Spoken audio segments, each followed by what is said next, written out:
not worried. We're in a very different political landscape. It's a very different time. I think that we'll find ways to move forward and work together and have a solid Republican majority. And I may not get everything I want. That's okay. We'll work together and find a path forward, but there are much bigger issues at stake. We're going to be very focused as a Republican Party and as Republicans on this next gubernatorial election. I mean, we're now entering the next cycle. So the next 2 years, it's going to be all about the governor and things like that. A lot of House seats up for grabs and some Senate. There's going to be a huge amount of activity, but no, I'm not worried.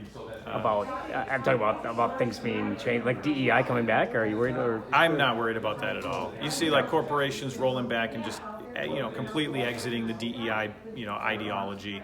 It has been proven to be expensive and not helpful, and actually very divisive and damaging.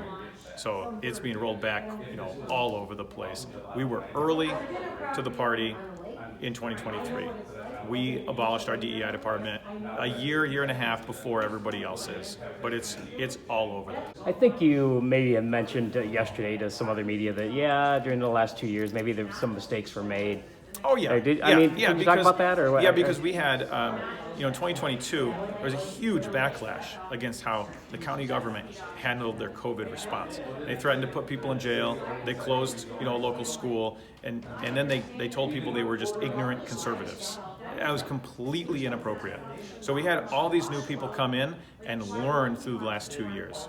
So, you're always going to find ways to, do better in the future or learn some of the process and improve. And I'm excited to continue doing that. And we have some really amazing people who are very thoughtful, very intentional, and very connected to their communities. And we're seeing that today, and we're going to see that in the future. Yeah, and I think you said maybe also that you feel like you've maintained your principles, right, over the last... Yes, that's what's most important. Okay. A lot of times you see politicians that get into office, and then they kind of go with the breeze or go with the wind and kind of bend and sway. That's not what I'm interested in. I'm not a politician. I don't like politics. I got involved because Ottawa County threatened to put me in jail over and over. And I was not okay with that. And then they closed our school. Plus, they were essentially one of the leading progressive counties in the nation, partnering years ago with the Government Alliance on Race and Equity, working with far left organizations out of the West Coast, and basically had become a crown jewel of progressivism.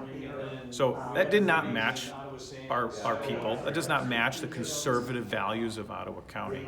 So standing true, standing firm on truth and on those principles, I'm very happy to do it.